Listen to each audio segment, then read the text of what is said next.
Okay, so now we're gonna do the ACTH and the adrenal steroids first. So, okay, we'll start off with hypothalamus.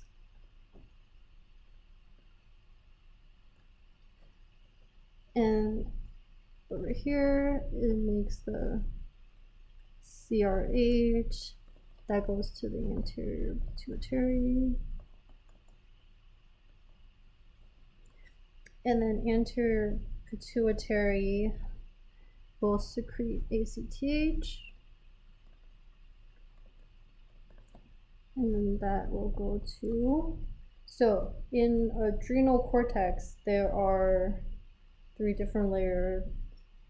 So have glomerulosa, fasciculata. Let me just make these a little further apart so we can draw them. Glomerulosa, fasciculata, and reticularis. And ACTH mostly will stimulate this layer. So ACTH, I think it stimulates all 3, but the main effect would be this one.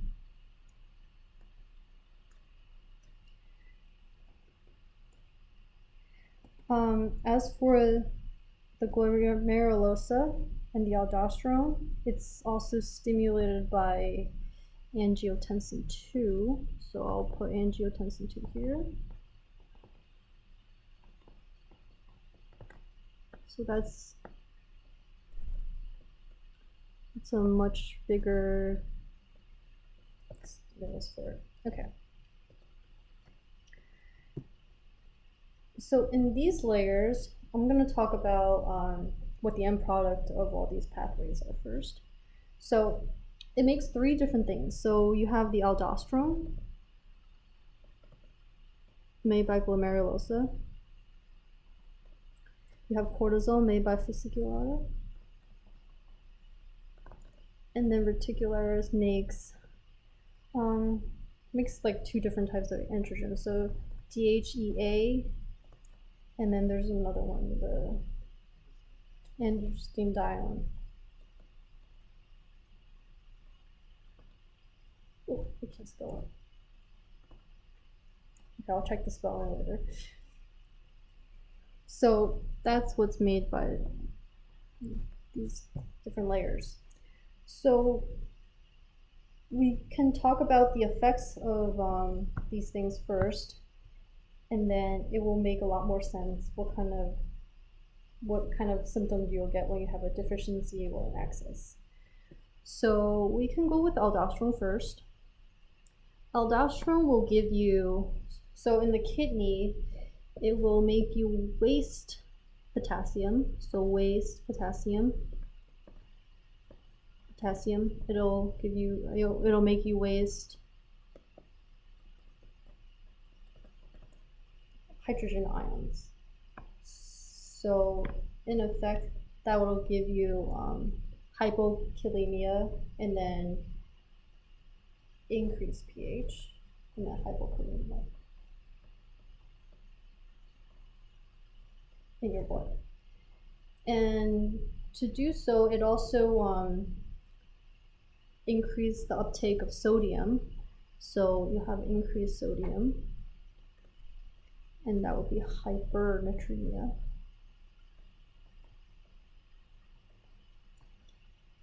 And since you're retaining sodium in fluids, your blood pressure would also increase. So you'll expect an increase in blood pressure. So that's the effect of aldosterone.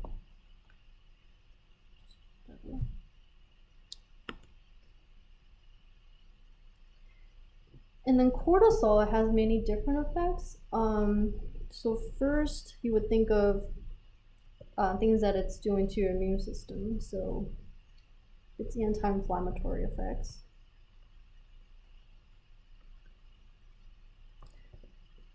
And with that, it can decrease phospholipase A2.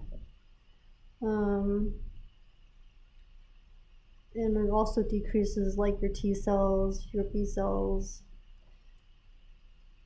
Yeah, essentially all the immune response. In addition to that, because of this, it can also lead to gastric ulcers, or bleeding.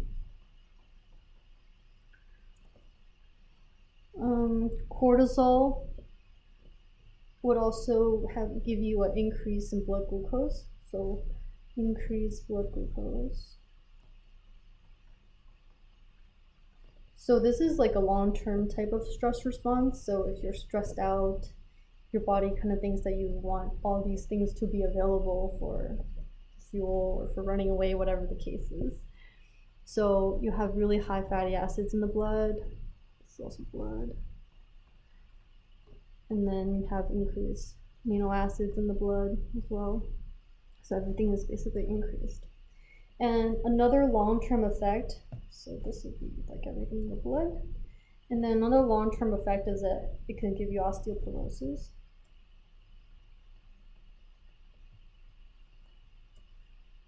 Okay, so these are the main effects of cortisol.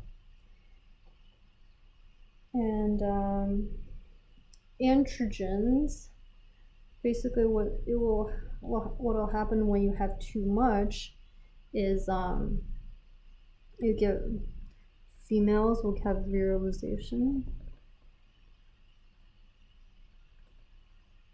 So they'll be more male-like than hirsutism.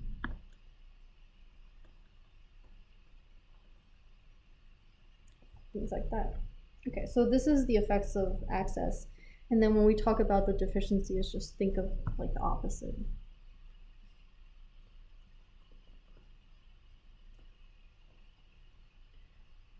Okay, so I'm going to talk about the drugs that you can use that mimics aldosterone and cortisol. So let's split it down here. Okay, so for cortisol, there's like a whole bunch of drugs, and then they vary a little bit in their anti-inflammatory effects or salt retention or duration. So I'm going to list it, and then okay, so there's cortisol, or the hydrocortisone, and then there's prednisone,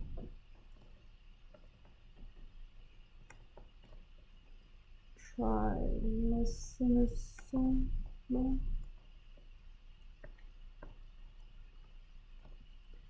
betamethasone, and dexamethasone. Okay, so as you go down the list, you have more, so I think of it this way. As you go down the list, you have more anti-inflammatory effects. And then when you go down the list, you also have increased duration. But when you go up the list, like over here, you have more of the aldosterone type of activity, so increased salt retention.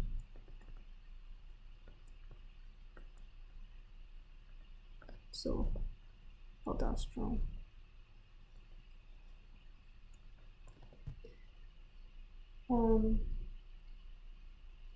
But even with the drugs on the top of the list, it still doesn't have nearly as much aldosterone effect as this drug here that's mainly just for its salt retention. So there's hydrocortisone. Okay, so this is mainly just aldosterone-like.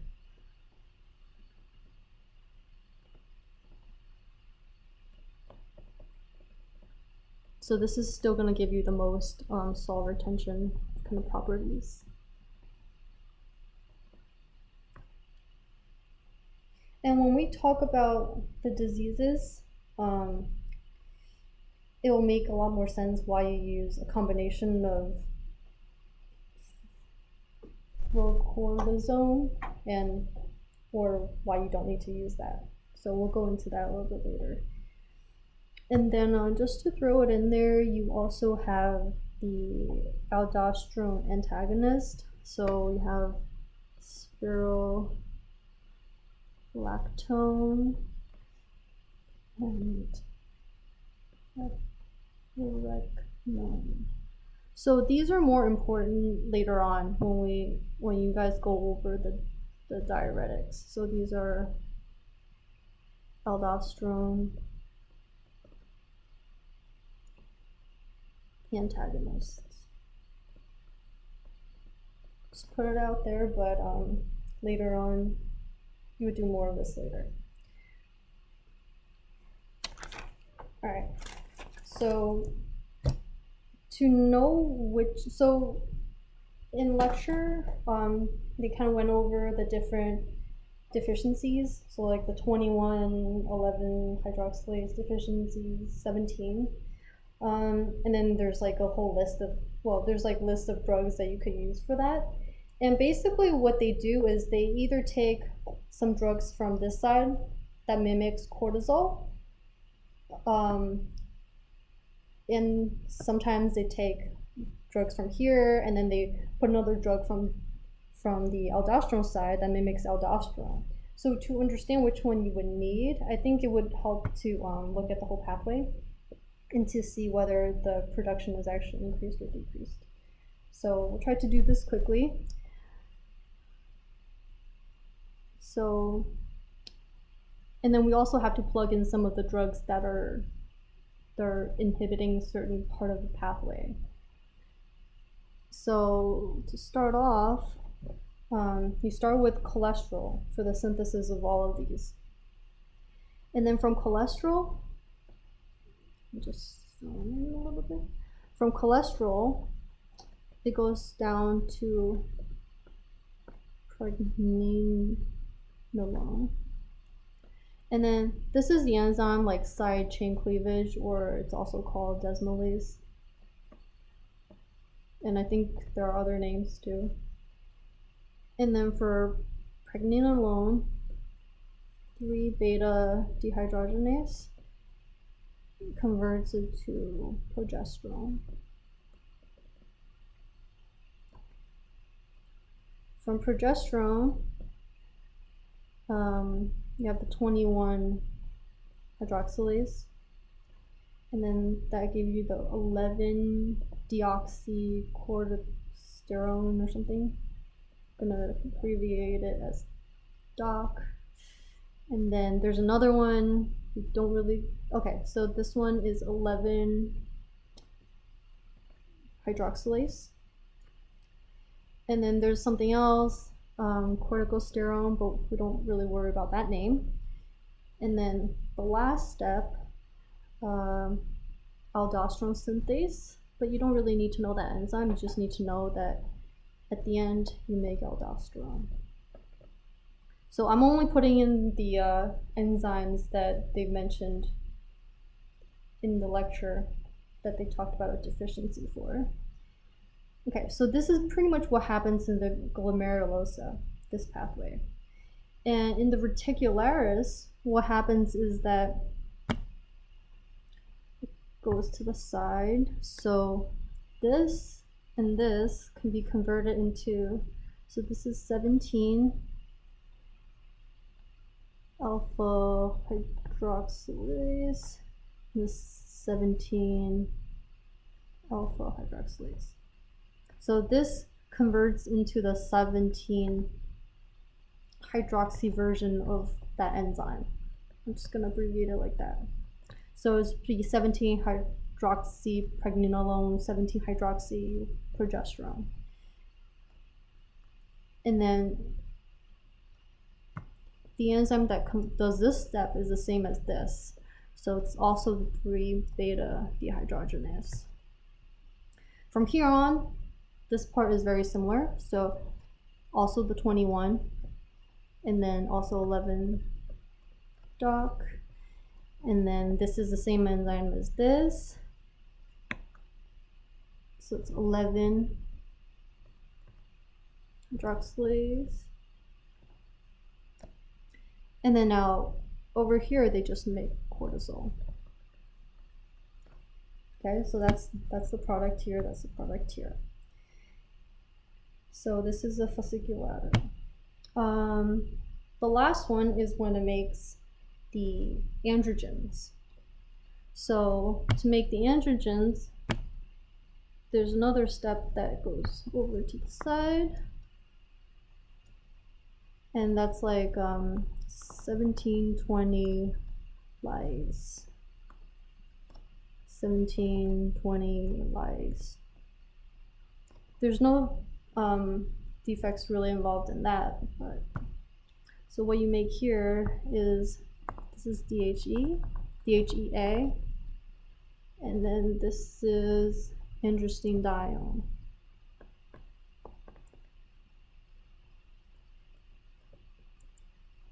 So these are the androgens in orange, and this is the same enzyme as this, so it's 3-beta dehydrogenase.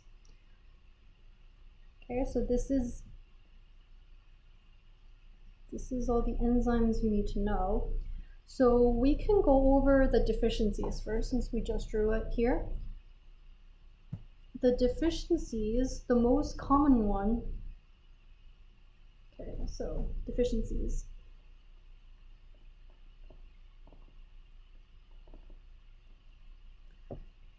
And then we want to look at what happens to aldosterone. So we need to know whether aldosterone is deficient or not. If it is, we need to supplement it with the fluorocortisone. If it's not, then we don't need to supplement that. And then we need to know what happens to cortisol.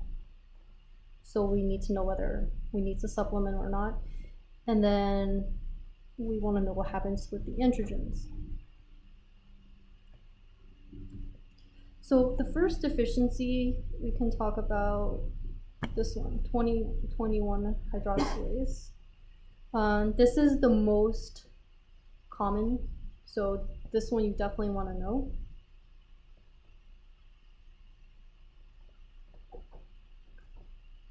So with the 21 hydroxylase deficiency, would you be able to have aldosterone? No. So aldosterone would be low. What about cortisol? Low, high? Low, right? Probably low. And then what about androgens? It would be high, right? Because everything is going to that other pathway. So you would expect if it's a female, it would look more like a male virilization. All right, the next one, we can look at the next one on the list. So this one, 11 hydroxylase. Would you get aldosterone here? No, you wouldn't. But I forgot to tell you before that this one sort of acts like aldosterone. So this one is aldosterone-like.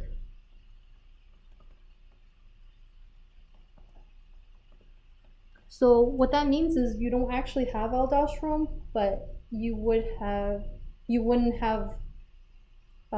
the salt wasting like you would expect.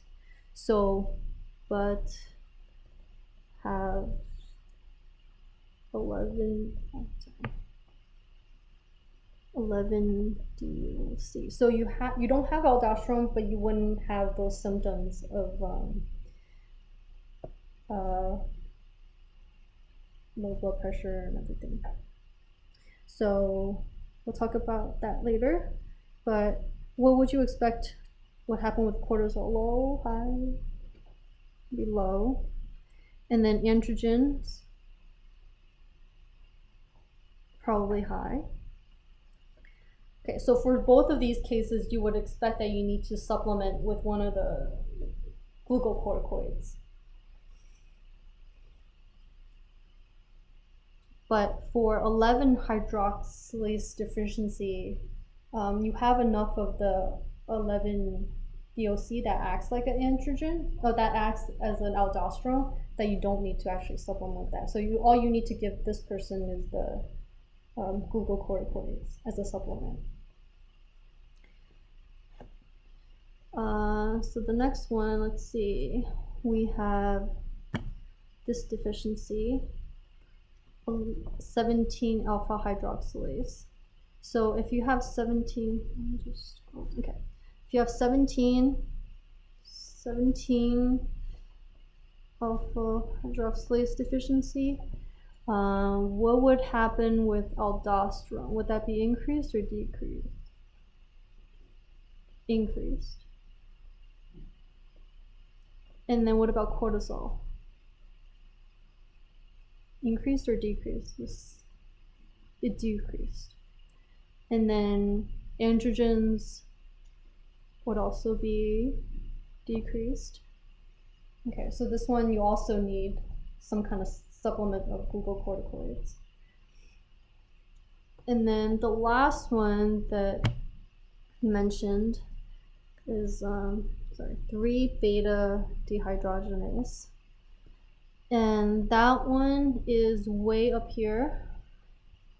So everything would be sort of decreased except for maybe DHE.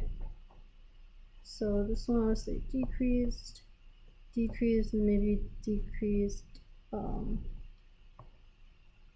androstenedione.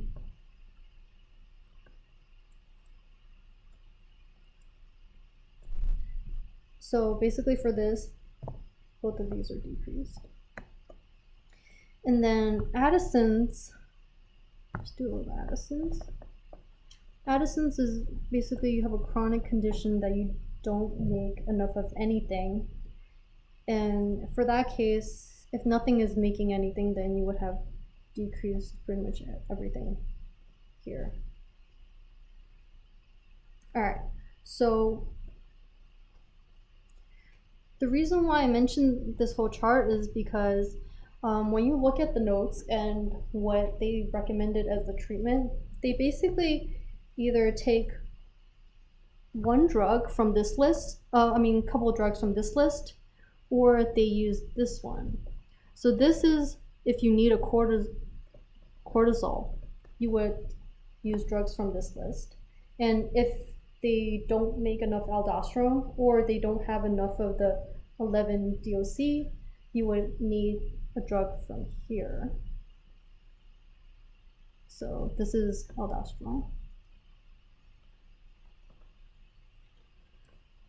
And then when you go back, everything basically needs cortisol, so you need cortisol. You would take a drug from that list up there. And then when you look at here, you would only really need to supplement aldosterone for the cases like this. This one you need aldosterone, this one you need aldosterone, and this one you need aldosterone. So for the circle ones, you need, I can't spell that drug, sorry. Okay, so for all the ones that I circled, because you have a decrease in aldosterone or something similar to aldosterone, you would need to supplement fludrocortisone. And then for these, this one you don't have aldosterone, but you have excess of this thing that mimics aldosterone. So this one you don't need it. This one you don't need it. So don't need.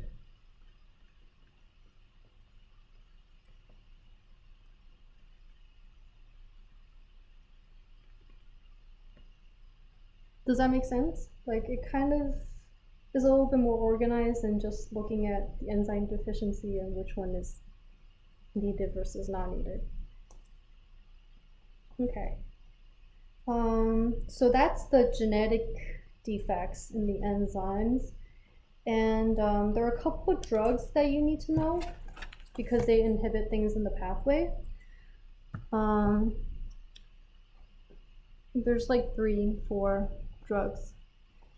And the ones that inhibit up here, there is aminoglutamide. I can't say it.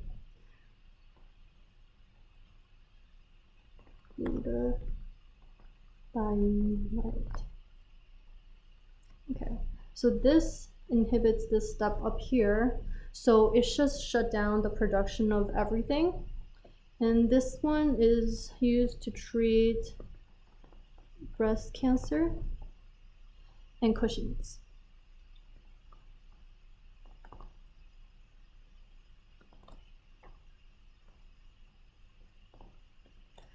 And recall Cushing's. Okay, so Cushing's is when you have too much cortisol.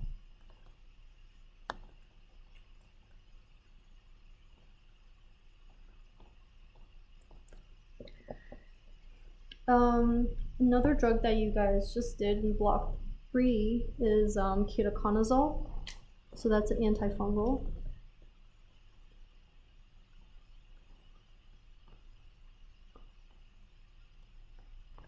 So ketoconazole and all the azoles will inhibit 17-hydroxylase, but at a high dose, it could inhibit this high.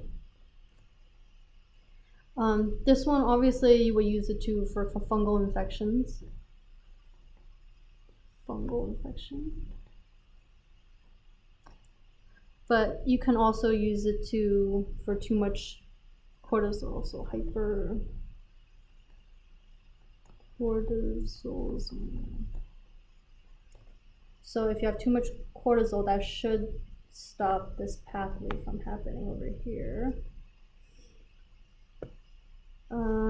There's another treatment for Cushing's that inhibits these two steps, and that's the metirapone, and that's just to treat Cushing's.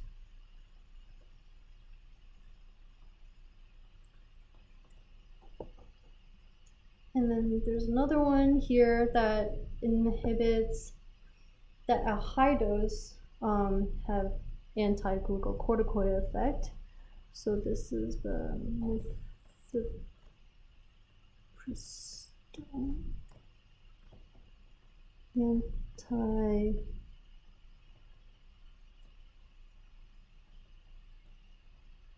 that's high dose. Alright, at lower dose, it blocks progesterone. It's used for abortion, so I'll let Tony talk about that part. And that basically concludes everything you need to know for the adrenal hormones. Are there any questions? Let me just pause the video now.